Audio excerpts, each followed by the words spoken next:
Civil గీతాల నుంచి పాట సంఖ్య 424. 364 పాత సివిల్ గీతాల్లో మొదటి వచనం 5వ వచనం పాడుకుందాం. చివరి వచనం.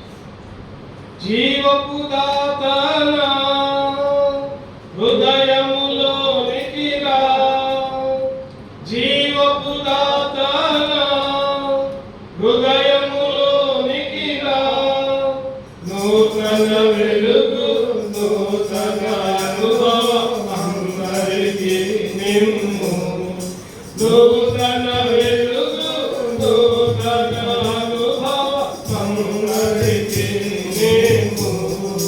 జీవపు దాతనా హృదయములోనికి రా, జీవపు దాతనా హృదయములోనికి రా, నూతన జన్మమును పొంది నూతన ఉద్యమము చేయును, నూతన జన్మమును పొంది నూతన ఉద్యమము చేయును, నూతన ఆత్మ హృదయము రేపు నిన్ను స్తుతింతును, నూతన ఆత్మ హృదయము రేపు నిన్ను స్తుతింతును.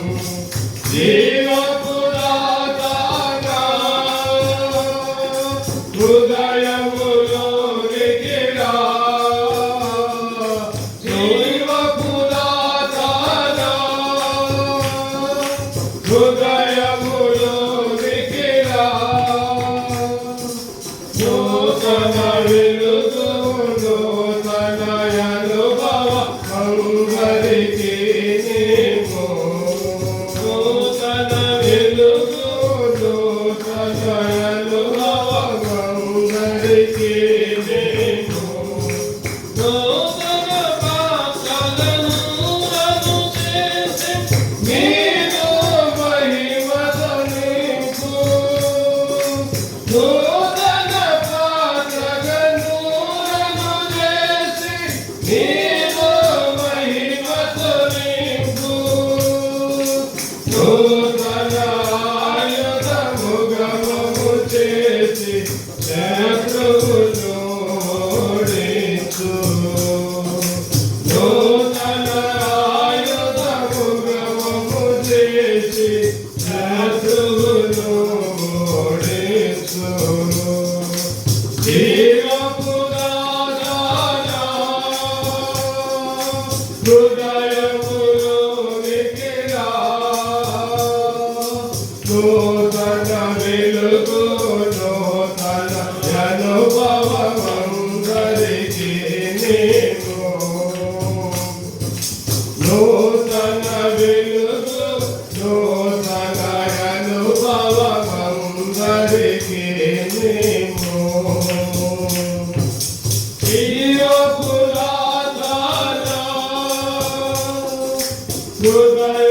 హృదయములోనికి రా, నూతన వెలుగు నూతన అనుభవం అందరికీ నిమ్ము, నూతన వెలుగు నూతన అనుభవం అందరికీ నిమ్ము. రెండే భాగంలో ప్రవేశించే ముందు పరిశుద్ధ గ్రంథం నుంచి మొదటి కొరింథీయులకు రాసిన పత్రిక 11వ అధ్యాయం 28, 29, 30, 31 వచనాలు అందరూ కలిసి చదువుకో. మొదటి కొరింథీయులకు రాసిన పత్రిక 28, 29, 30, 31 అందరూ కలిసి చదువు. కాబట్టి ప్రతి మనుష్యుడు తను తాను పరీక్షించుకొనును, అలాగు చేసి ఆ రొట్టెలు తిని ఆ పాత్రలను త్రాగవలెను. ప్రభువు శరీరమును వివేచింపక తిని త్రాగువాడు తనకు శిక్షావిధి కలుగుటకే తిని త్రాగుచున్నాడు. ఇందువలనే మీలో అనేకులు బలహీనులు రోగులై ఉన్నారు, చాలా మంది నిద్రించుచున్నారు. అయితే మనలను మనమే విమర్శించుకొనిన యెడల తీర్పు పొందక కూడుము. అదేవిధంగా యోహాను సువార్త 1వ అధ్యాయం, యోహాను సువార్త 1:34. యోహాను సువార్త 1వ అధ్యాయం 34వ వచనం కలిసి ఈయనే దేవుని కుమారుడని నేను తెలుసుకుని సాక్ష్యం ఇచ్చి తినను. ఈయనే దేవుని కుమారుడని నేను తెలుసుకుని సాక్ష్యం ఇచ్చి తినను. కళ్ళు మూసుకుందాం, చిన్న ప్రార్థన చేసుకుందాం. దేవా, నాతో మాట్లాడిన ఆయన ప్రభా, నీ శరీరంలో నీ రక్తంలో చేసే ముందు యోగ్యముగా నన్ను నేను సరి చేసుకుని ప్రభా, నీ వాళ్ళలో చేసి ఇక్కడికి నన్ను సిద్ధపరచయ్యా అని ప్రార్థన పూర్వకంగా ఉన్నాం. ప్రార్థన చేసుకున్నాం. ప్రేమ తండ్రి ప్రభా, మనకు సమయాన్ని ఇచ్చాను ఆయన ఇప్పటి వరకు ప్రభా, నేను ఆరాధించి బిడ్డకు ఉంచినందుకే ఉన్నాను ప్రభా. నీవు జీవము కలిగిన దేవుడిగా ఉన్నావు ప్రభా.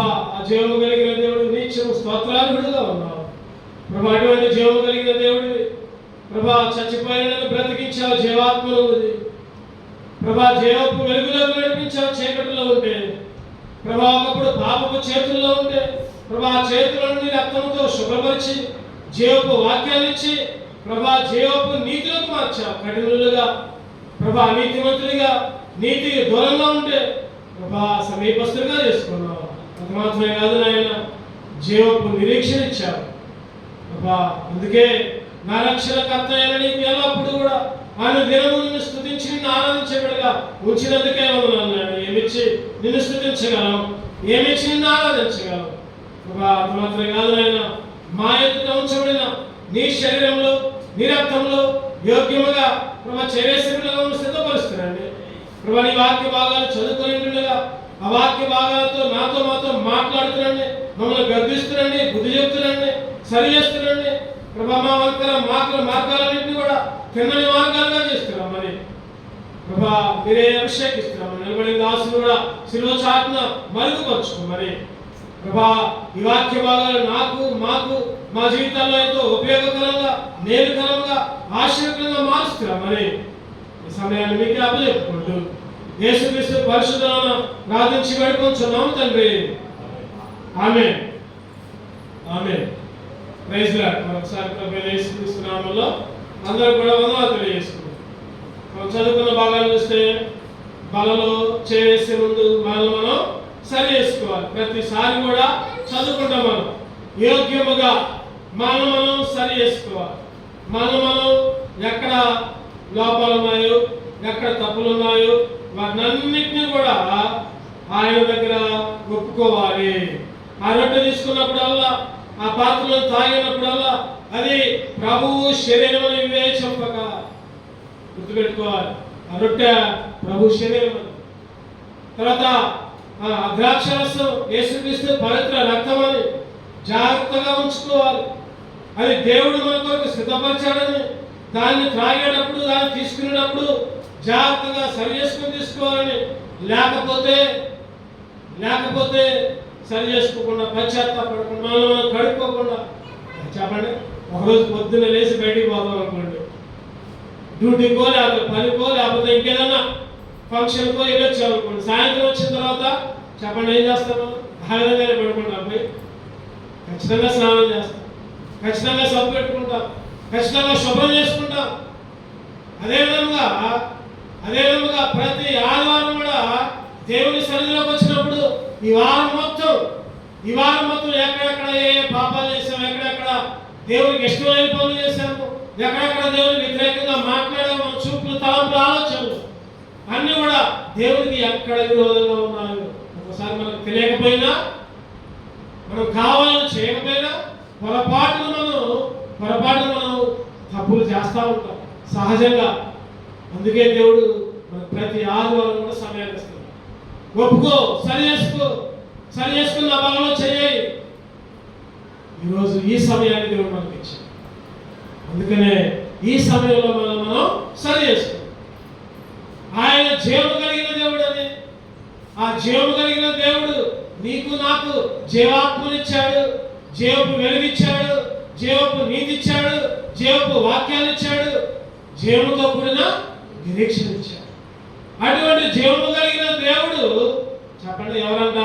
యోహాను గారు రాస్తా ఉంటున్నారు, ఈయనే దేవుని 1:34 వచ్చిన మనం చదువుకున్న భాగం చూస్తే, ఈయనే దేవుని కుమారుడని నేను తెలుసుకొని సాక్ష్యం ఇచ్చితినను. ఆ జీవము కలిగిన దేవుడు యేసుక్రీస్తు అనే ఒక కుమారుని పంపాడు. ఎందుకంటే లోక పాపములను మోసుకొని పోయే దేవుని గొర్రెపిల్ల ఈయనే. ఇక్కడ ఒక చిన్న మాట చూద్దామా. ఈయనే దేవుని కుమారుడు నేను తెలుసుకొని ఈరోజు పర్వతమాలలో ఆయన సరిచేసే ముందు, ఆయన బాగా చేయవేసుకునే ముందు తెలుసుకొని అనే చిన్న మాటను మనం ధ్యానం చేసుకోవాలి. ఏమి తెలుసుకోవాలి? ఈరోజు నువ్వు నేను ఏమి తెలుసుకోవాలి? యోహాను గారు అంటున్నారు కదా, ఈయనే దేవుని కుమారుడని నేను తెలుసుకొని సాక్ష్యం ఇచ్చాను. మరి నువ్వు నేనేం తెలుసుకోవాలి? యోహాను గారు అయితే సాక్ష్యం ఇచ్చాడు. యోహాను గారు అయితే అందరికీ మార్గాలు సరళం చేశాడు. యోహాను గారు అయితే ఈయన పాపాలను మోసుకుని పోయే దేవుని గొర్రెపిల్లని చెప్పాడు. ఆయన ద్వారానే రక్షణ ఉందని చెప్పాడు. ఆయన ద్వారానే నీటి బాప్తిసం తీసుకోవాలని చెప్పాడు. యేసుక్రీస్తు కూడా బాప్తిసం ఇచ్చాడు. అదేవిధంగా ఆయనే దేవుని కుమారుడని తెలుసుకున్నా అన్నాడు. మరి నువ్వు నేనేం తెలుసుకోవాలి? మరి మనం ఏం తెలుసుకోవాలి? క్లుప్తంగా ఒక 5 విషయాలు 7 విషయాలు క్లుప్తంగా మనం ధ్యానించుకునే వాళ్ళలో చేయవేద్దాం. మొదటిగా కీర్తనలు 4వ అధ్యాయం 3వ వచనం. కీర్తనలు 4:3.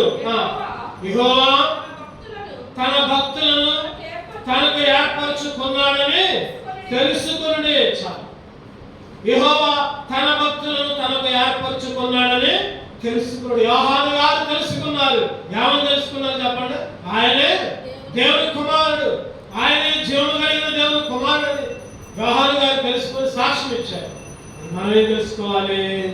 యెహోవా తన భక్తులను తనకు ఏర్పరచుకున్నాడని. ఎవరా భక్తులు? చెప్పండి, ఎవరా భక్తులు? నువ్వు మనమే ఆయన భక్తులు. అంటే ఏమి తెలుసుకోవాలి రోజు అంటే, నువ్వు నేను ఆయన తన కోసం ఏర్పరచుకున్నాడని తెలుసుకోండి. ఈరోజు నువ్వు నీ కోసం కాదు, నీ కుటుంబం కోసం కాదు, నేను నా కోసం కాదు, నా కుటుంబం కోసం కాదు. ముందుగా దేవుని కొరకు నువ్వు నేను ఏర్పరచబడ్డావు. ఆయన నిన్ను ఏర్పరచుకున్నాడు. తర్వాత కుటుంబం, భార్య, భర్త, పిల్లలు. తర్వాత ముందు నువ్వు నేను ఈ లోకంలో ఎందుకు ఏర్పరచుకున్నాము అంటే చెప్పండి, దేవుని కొరకు ఏర్పరచబడ్డాము. ఇప్పుడు జగత్ పునాది వేయబడక ముందే ఏబిసి రాసిన పత్రిక 1వ అధ్యాయం 6వ వచనం ప్రకారం చదవకనే కానీ, జగత్తు పునాది వేయబడక ముందే నిన్ను ఏర్పరచుకున్నాడు. ఆయన కోసం జీవించాలని.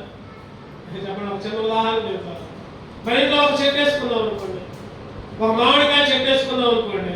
చెప్పండి, ఎందుకని వేసుకున్నాం? చెట్టు ఎందుకు వేసుకున్నాం? ఆ చెట్టు పెద్ద అయింది, చెట్టు కాయలు కాసింది. నేను ఆ చెట్టు కాయలు కాసినప్పుడు నేను ఉండకపోయినా నా పిల్లలైన దాన్ని అనుభవిస్తారు, నా పిల్లలైన దాంతో సంతోషపడతారు. అంటే ఆ చెట్టు కోసం కాదు, ఆ చెట్టు యజమాని కొరకు జీవించాలి. ఆ చెట్టు కొరకు కాదు, లేకపోతే ఆ చెట్టు ఇంకా దేని కొరకు కాదు. కానీ తను ఎవరితో వేయబడిందో వారికి సంతోషాన్ని ఇవ్వడానికి ఆ చెట్టు కాయలు కాయాలి. ఈరోజు నువ్వు నేను ఒక మొక్కగా నాటబడ్డావు. ఆయన ఏర్పరచుకున్న బిడలగా లోకంలోకి వచ్చాం. జగత్ పునాది వేయబడకముందే ఆయన ఏర్పరచుకుంటే అందుకని యోహాను సువార్త 15వ అధ్యాయంలో ఒక చక్కటి మాటలు చూద్దామండి. యోహాను 15:16 వచ్చింది. యోహాను సువార్త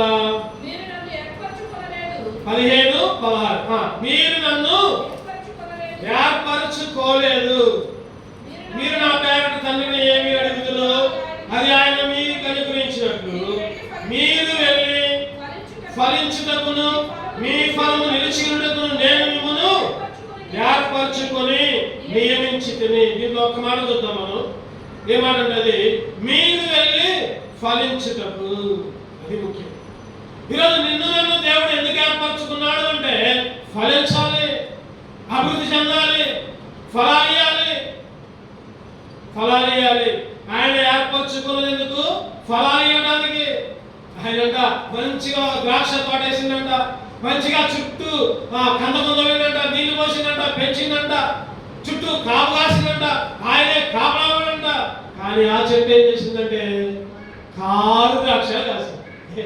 యెషయా గ్రంథం 5వ అధ్యాయం 4వ వచనం. ఆయన మంచిగా ఏర్పరచుకుని, యెషయా గ్రంథం 5వ అధ్యాయం 4వ వచనం, నేను నా ద్రాక్ష తోటకు చేసిన దానికంటే మరేమి దానికి చేయగలను. అది ద్రాక్ష పండ్లు కాయగా నేను కనిపెట్టినప్పుడు అది కారు ద్రాక్ష కాయగా కాలం అంటే కారు ద్రాక్ష. పై వచనాల్లో చూస్తే బాగుగా తవ్వి. రెండవ వచనం, ఆయన దాన్ని బాగుగా తవ్వి రాళ్ళని ఏరి అందులో శ్రేష్టమైన రాళ్ళని ఏరాడు. ఈరోజు నాలో ఉన్న కఠినమైన రాళ్ళని తీసేసి మాంసముద్దగా మార్చి రక్షణించి బాప్తిస్మిచ్చి మందిరాన్ని ఇచ్చి, అయ్యా నువ్వు ఫలించు అంటే మనం ఏం చేస్తామని చెప్పండి. ఆయనేమో దాని మధ్య బురుజు ఒకటి కట్టించాడంట, ద్రాక్ష తొట్టు ఒకటి కట్టించాడంట. ఎందుకు తొట్టి చెప్పండి. ద్రాక్ష పండ్లు కాస్తే మంచిగా ద్రాక్ష రసాన్ని పిడుగుపడాలి. బురుజు కట్టించాడు, ద్రాక్ష పళ్ళు ఫలింపులని ఎదురు చూస్తూ ఉన్నాడు. కానీ అది కారు ద్రాక్షలు కాదు. అదే ఎంత విషయాలు కాదు. ఈరోజు నిన్ను దేవుడు ఏర్పరచుకుంటే మంచిగా ఫలించాలని కాపుగా ఉంచి భద్రత ఉంచి బురు చేసి ఒక తొట్టు ఒకటి పెట్టి నువ్వు మంచిగా ఫలించాలంటే ఆయన ఎదురు చూస్తే మనమేమో చెప్పండి కారు ద్రాక్షలు కాదు. కారు ద్రాక్షలు అంటే చెడ్డ పనులన్నీ చేస్తాం, దేవునికి ఇష్టమైన పనులన్నీ చేస్తాం, దేవునికి వ్యతిరేకమైన కార్యాలన్నీ చేస్తాం, అన్ని మన ఇష్టం వచ్చినట్టు చేస్తాం. గలతీ పత్రికలో ఆత్మ ఫలాలు ఫలించాలి 5వ అధ్యాయంలో 22వ వచనం చూస్తే ఆత్మ ఫలాలు గలతీ 5:22 ఆత్మ ఫలములు ఏమనగా ప్రేమ, సంతోషము, సమాధానము, దీర్ఘశాంతము, దయాళత్వము, మంచితనము, విశ్వాసము, సాత్వికము, ఆశ్చర్యము. ఇటువంటి కాయలని నిన్ను నన్ను ఆయన కాపుగా ఉంచి రక్తాన్ని కాచి కాపుగా ఉంచి తనదానే మరణానికి అప్పగించబడి నీ కొరకు నా కొరకు చనిపోతే మనకి ప్రేమ లేదు, సంతోషం లేదు, సమాధానం లేదు. ఈ ఆత్మ ఫలాలన్నీ కూడా ఏది కూడా లేకుండా ఏం చేస్తుంది చెప్పండి. కాపు ద్రాక్ష తెలుసుకో. నువ్వు దేవుని కొరకు ఏర్పరచబడ్డావు తెలుసు. నువ్వు, నీ కుటుంబం, నీ పిల్లలు దేవుని కొరకు దేవుల్లో ఉన్నందుకని ఆది కాలంలో మీరు ఫలించి అభివృద్ధి పొందండి.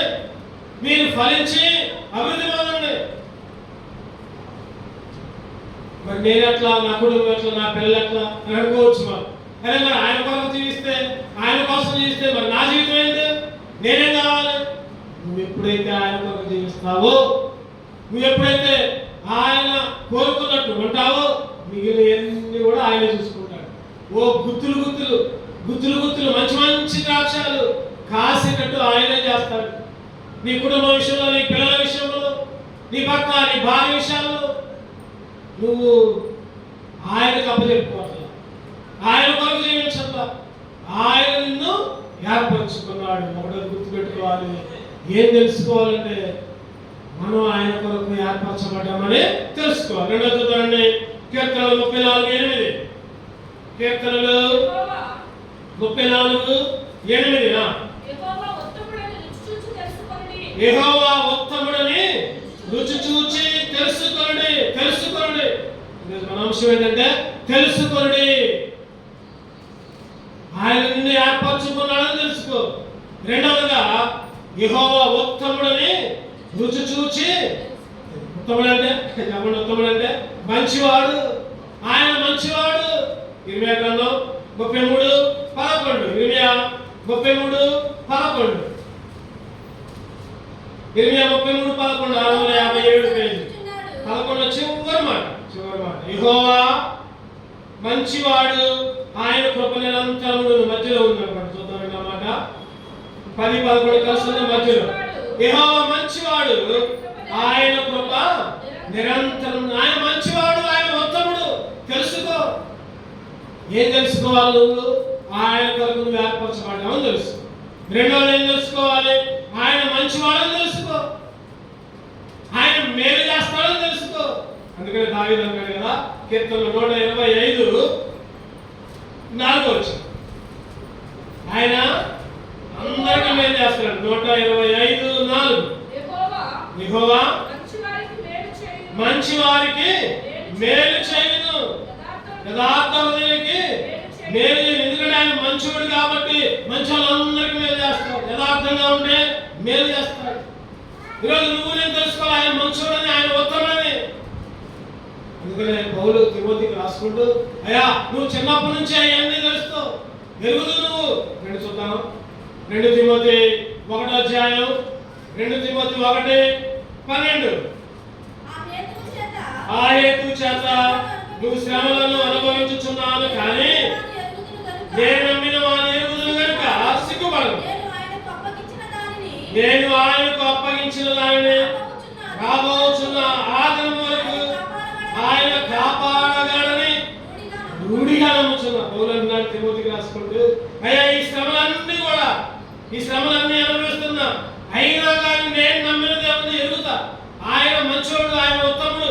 ఈ శ్రమలన్నింటినీ కూడా తీసేస్తాడు. ఆయనకు అప్పగించిన దాన్ని రాబోచున్న ఆదినం వరకు, అంటే ఆయన రాకడ దాకా ఆయన నన్ను కాపాడుతాడు. కష్టాలన్నీ, నష్టాలన్నీ, ఇబ్బందులన్నీ, ఇరుకులన్నీ తీసేస్తాడు. ఆయన మంచివాడు, ఆయన ఉత్తముడు. తెలుసుకో. కష్టాలన్నీ తీసేస్తాడో తెలుసుకో. యోబు గారు అన్నారు కదా, ఏమన్నారు చెప్పండి? యోబు గారు ఏమన్నారు? అన్ని పోయినాయి. అందరూ ఫ్రెండ్స్ వచ్చి గేలు చేశారు, ఎగతాలు చేశారు. నువ్వేదో చేసావు, అందుకని కర్మ. ఆయన అన్నాడు, నా విమోచకుడు, చెప్పండి, పూజ చేయండి, నా విమోచకుడు సజీవుడని నేను ఎరుగుతా. నేను తెలుసు, నాకు తెలుసు. ఏంటి తెలుసు? నా విమోచకుడు సజీవుడు, నన్ను ఎట్టయినా సరే తప్పిస్తాడు. షడ్రకు, మేషకు, అబేద్నెగో వాళ్ళు అన్నారు కదా, ఏమన్నారు? రాజు అయిన నెబుకద్నెజరు, నీవు ఏర్పాటు చేసిన బొమ్మకి మొక్కాల్సిన అవసరం లేదు. ఎందుకంటే మేము నమ్మిన మా దేవుడు మమ్మల్ని ఆ అగ్నిగుండంలో రక్షిస్తాడు. రక్షించకపోయినా సరే ఆ బొమ్మకి, ఆ విగ్రహానికి మేము మొక్కం. ఎరుగుతున్నారు, తెలుసుకుంటున్నారు. దావీదు అన్నాడు కదా, యెహోవా నా కాపరి అని ఎరిగాడు ఆయన. నువ్వు నేను కూడా ఎరగాలి. ఆయన ఉత్తముడు, ఆయన మంచివాడు. కష్టాలు వచ్చినా, ఇబ్బందులు వచ్చినా, శ్రమలు వచ్చినా, శోధన వచ్చినా అన్నింటినీ కూడా తప్పించి రెండంతల ఆశీర్వాదాలు ఇస్తాడని తెలుసుకో. రెండంతల ఆశీర్వాదాలు, లెక్కలేని ఆశీర్వాదాలు. అందుకని దావీదు అంటున్నాడు, అయ్యా నువ్వు చేసిన ఉపకారాలకి నేనేమి చెల్లిస్తా. ఏమి చెల్లిస్తా? ఈరోజు మనం సజీవంగా ఉన్నాం, అదే ఆయన చేసిన ఉపకారం. ఈరోజు ఆ ఉత్తముడు, ఆ మంచివాడు నిన్ను మంచి మార్గంలో నడిపిస్తాడు. కష్టాలు వచ్చినా, బాధలు వచ్చినా, వేదనలు వచ్చినా తప్పిస్తాడు. ఆ మంచివాడు, ఆ ఉత్తముడు రుచి చూచి ఈరోజు తెలుసుకునే వాళ్ళగా. మూడవది చూద్దామండి. మూడవదిగా ఇంకా ఏం తెలుసుకోవాలి? కీర్తనలు 119:79 కీర్తనలు, నీ యందు భయభక్తులు గలవారును, నీ శాసనములను తెలుసుకునే వారును నా పక్షమున ముందురుగాక. నీ శాసనములు తెలుసుకోండి. చెప్పండి. మూడోది ఏం తెలుసుకోవాలి చెప్పండి? మనం ఆయన కొరకు ఏర్పరచబడ్డామని తెలుసుకోవాలి. రెండవది ఏం తెలుసుకోవాలంటే ఆయన ఉత్తముడని, మంచివాడని, ఎన్ని కష్టాలు వచ్చినా విడిపిస్తాడని తెలుసుకోవాలి. తర్వాత మూడవది ఏం తెలుసుకోవాలంటే ఆయన శాసనాలు తెలుసుకోవాలి. శాసనాలు అంటే ఆజ్ఞలు. శాసనాలు అంటే చెప్పండి, ఆజ్ఞలు. ఆయన యొక్క ఆజ్ఞలు. 2 తిమోతిలో పౌలు అంటాడు కదా, అయ్యా తిమోతి నువ్వు బాల్యం నుంచే ఇవన్నీ ఎరుగుదు కదా. 2 తిమోతి 3:14 2 తిమోతి 3:14 క్రీస్తు యేసునందు చేసిన విశ్వాసం ద్వారా రక్షణాత్మైన జ్ఞానమును కలిగించుటకు శక్తిగా పరిశుద్ధ లేఖనములను బాల్యం నుండి ఎరుగుదువు కదా. నీవు నేర్చుకుని రూఢిని తెలుసుకున్నవి ఎవరి వలన నేర్చుకుంటూ ఆ సంగతి తెలుసుకుని వాటి యందు నిలకడగా ఉండు. నువ్వు నేర్చుకున్న ఆజ్ఞలను బట్టి, నువ్వు నేర్చుకున్న శాసనాలను బట్టి నువ్వు బాల్యం నుంచి ఎరుగుదు కదా. చెప్పండి, మనం కూడా చిన్నప్పటి నుంచి తెలుసు. చిన్నప్పటి నుంచి అబద్ధం ఆడరాదు, దొంగతనం చేయరాదు, వ్యభిచరించకూడదు, ఆకాశంలో కానీ భూమి మీద కానీ లేదా నెలలో కానీ ఏ విగ్రహాన్ని చేసుకోకూడదు. ఎన్నో ఆజ్ఞలు అవన్నీ మనకు కూడా తెలుసు, అన్ని అప్పచెప్పాము కూడా చిన్నప్పుడు. కానీ కానీ తెలుసు కానీ వాటిని పాటించాలి. ఆయన శాసనాలు తెలుసుకోవాలి. ఆ శాసనాలు అంట మనకు బుద్ధి వస్తాయి, జ్ఞానం ఇస్తాయంట.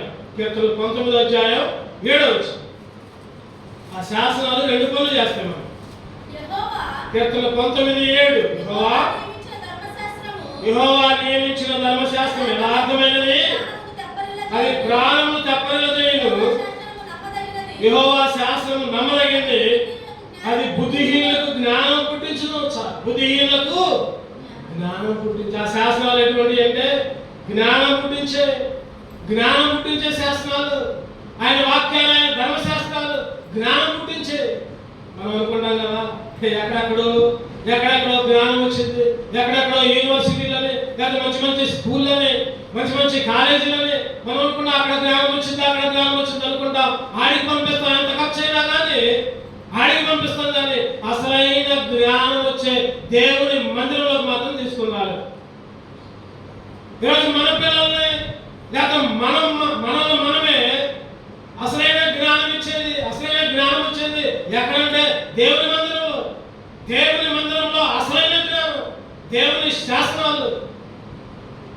మనం కొన్ని లక్షలు ఖర్చు పెడతా ఉంటాం లోకపు జ్ఞానంలో, వచ్చినే కాలంలో. ఆ జ్ఞానము కన్నా విలువైన జ్ఞానం మందిరంలో ఉంటుంది, దేవుని వాక్యాల్లో ఉంటుంది. ఈ జ్ఞానం వస్తే ఆ జ్ఞానం ఇంకా తెలియదు. ముందు ఈ జ్ఞానంలో ఉంటే దేవుడు ఆ జ్ఞానాన్ని ఇంకా సమృద్ధిగా అనుగ్రహిస్తూ ఉంటాడు. ఆయన శాసనాలు బుద్ధినిచ్చే. ఇంకా చూద్దామండి, ఇంకా ఆయన శాసనాలు 119 కీర్తన 119 111 క్షమించండి 111 10 వచ్చి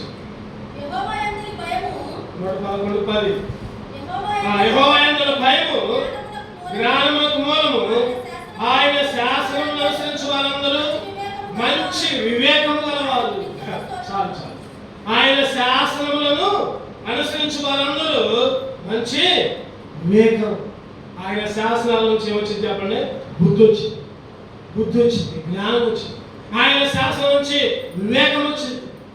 బుద్ధి, జ్ఞానం, వివేకము వచ్చే ఆయన వాక్యాలను వదిలిపెట్టి ఎక్కడెక్కడో ఏదో చేస్తాము.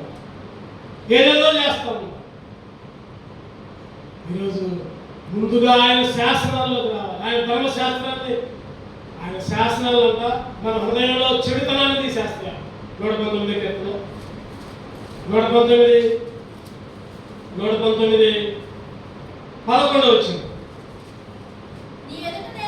నీ ఎదుట నేను పాపము చేయకున్నట్లు నా హృదయంలో నీ వాక్యము ఉంచుకుని ఉన్నాను.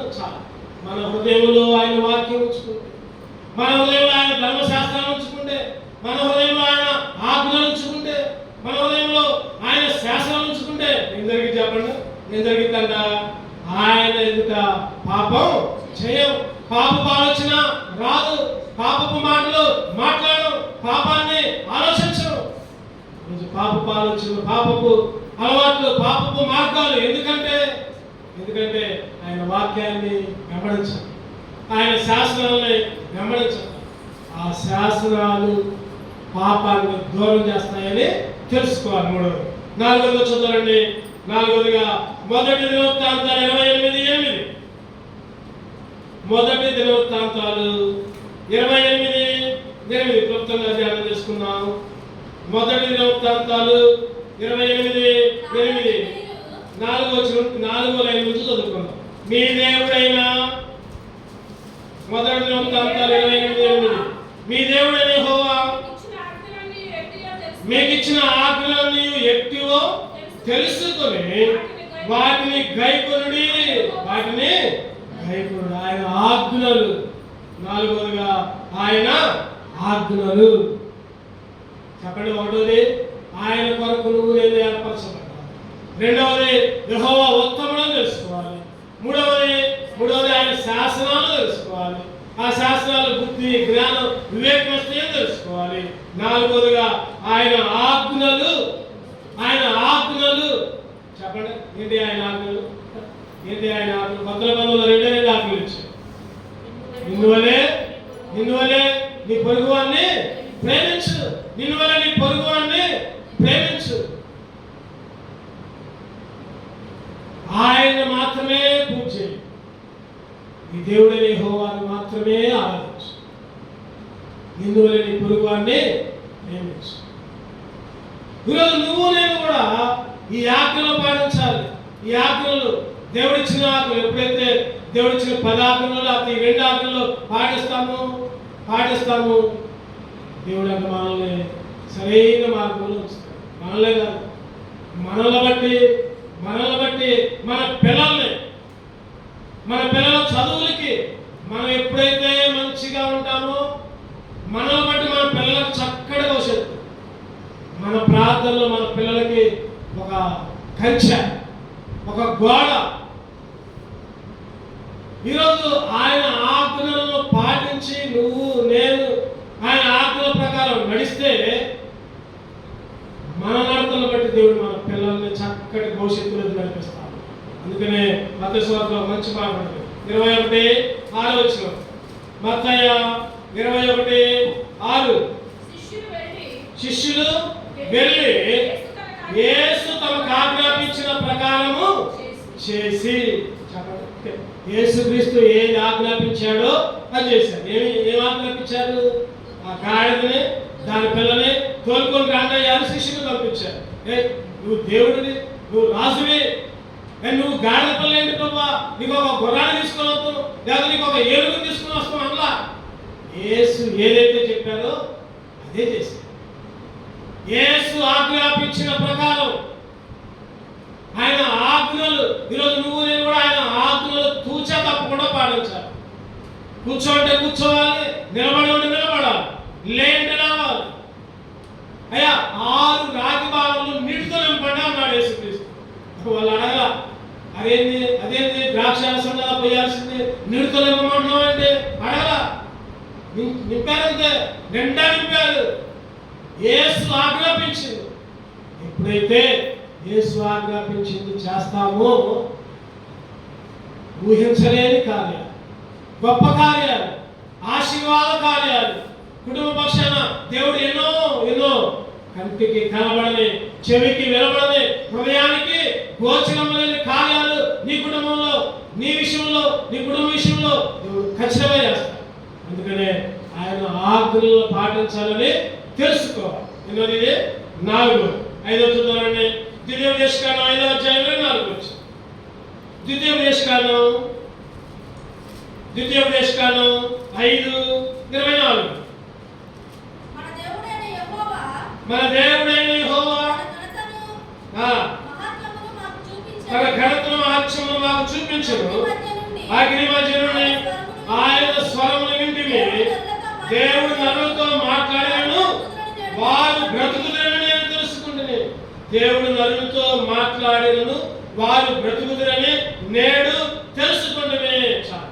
ఆయన మాట్లాడితే చెప్పండి, ఆయన మాట్లాడితే బ్రతుకుతాం, అది తెలుసుకోవాలి మనం. ఆయన మాట్లాడితే బ్రతుకుతామని తెలుసుకోవాలి. ఆయన మాటలు నిన్ను నన్ను బ్రతికిస్తాయని తెలుసుకోవాలి. ఏం తెలుసుకోవాలి? ఆయన మాట్లాడితే ప్రభా నీ స్వరం వినిపించాయా, నువ్వు మాట్లాడాయా చెప్పండి. నేను ఇక్కడ నిలబడ్డా కానీ మాట్లాడేది లేదు కాదు, ఆయన మాట్లాడిస్తున్నాడు. ఈరోజు ఆయన మాటలు మనం వినాలి, ఆయన మాటలకు లోపడాలి. వాక్యం చదువుకునేటప్పుడు, ప్రార్థన చేసుకునేటప్పుడు, దేవుడి మీద ధ్యానం ఇచ్చినప్పుడు ఆయన కొన్ని విషయాలు మనకు బోధపరుస్తాడు. దేవుడు మాట్లాడటం అంటే కల్లో కనపడి నాతో మాట్లాడు అది కాదు కావాల్సి. ఆయన మాట్లాడటం అంటే వాక్యాలతో మాట్లాడతాడు, సేవకులతో మాట్లాడుతూ ఉంటాడు, ప్రార్థనలో మాట్లాడతాడు, నడిచేటప్పుడు మాట్లాడుతూ ఉంటాడు. ఆయనలో ధ్యానం ఉంచితే ఆయన మాట్లాడు. ఆ రోజు యోహాను పరవశుడై గొప్ప స్వరం వింటాడు. ప్రకటన 1:10 చూస్తే దేవుని మాటలు, వా నువ్వు మాట్లాడితే చాలయ్యా, నువ్వు మాట్లాడితే చాలు, నేను బ్రతుకుతా. సమాజ మందిరపు అధికారి వచ్చి ఏమంటాడు చెప్పండి? మాట మాత్రం సెలవి, నువ్వు రాత్రలా నీకు శ్రమ లేదు, నువ్వు ఎక్కడే ఉండు, ఒక్క మాట చెప్పు చాలు, ఒక్క మాట. ఆయన మాటలు బ్రతికించే మాటలు తెలుసు. ఆయన మాటలు నిన్ను బ్రతికించే మాటలు. ఈరోజు ప్రభువా నాతో మాట్లాడయ్యా, ప్రార్థన ద్వారా, వాక్యం ద్వారా, సేవకుల ద్వారా, లేకపోతే కూడిక ద్వారా, ప్రభు వాక్యాన్ని చదువుకునేటప్పుడు నాతో మాట్లాడు. నీ మాటలు నన్ను బ్రతికిస్తాయి, తెలుసుకోవాలి. చదువుగా రోమిలకు రాసిన పత్రిక 12:2.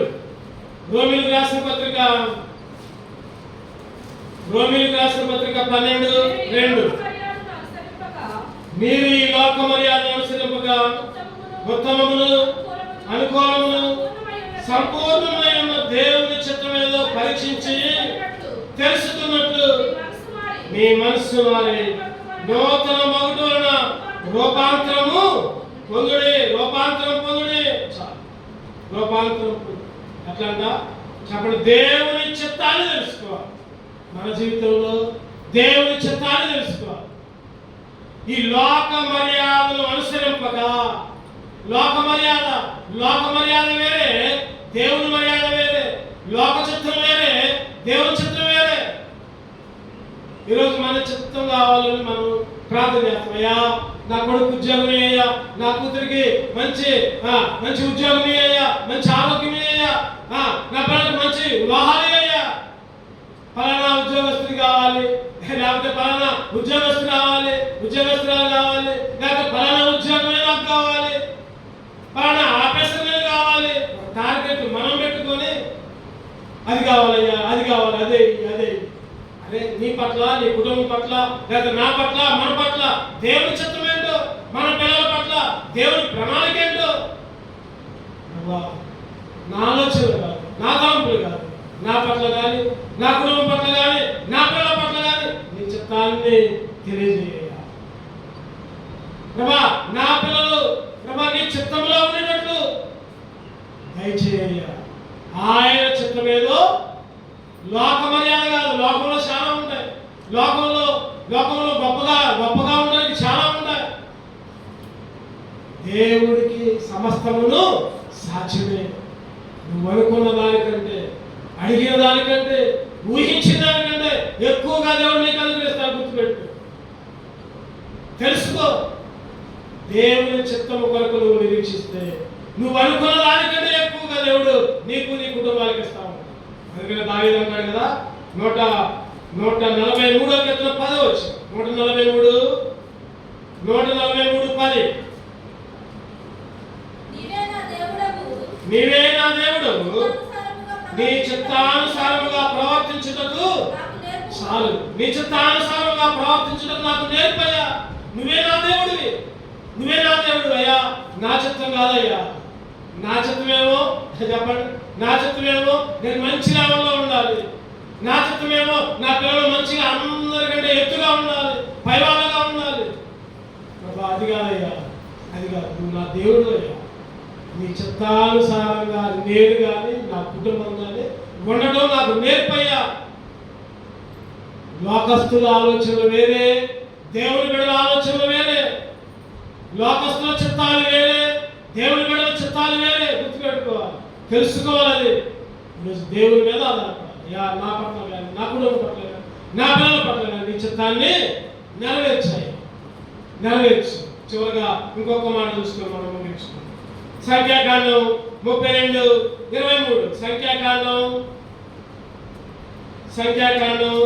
32:23. మీరు అట్లు చేయని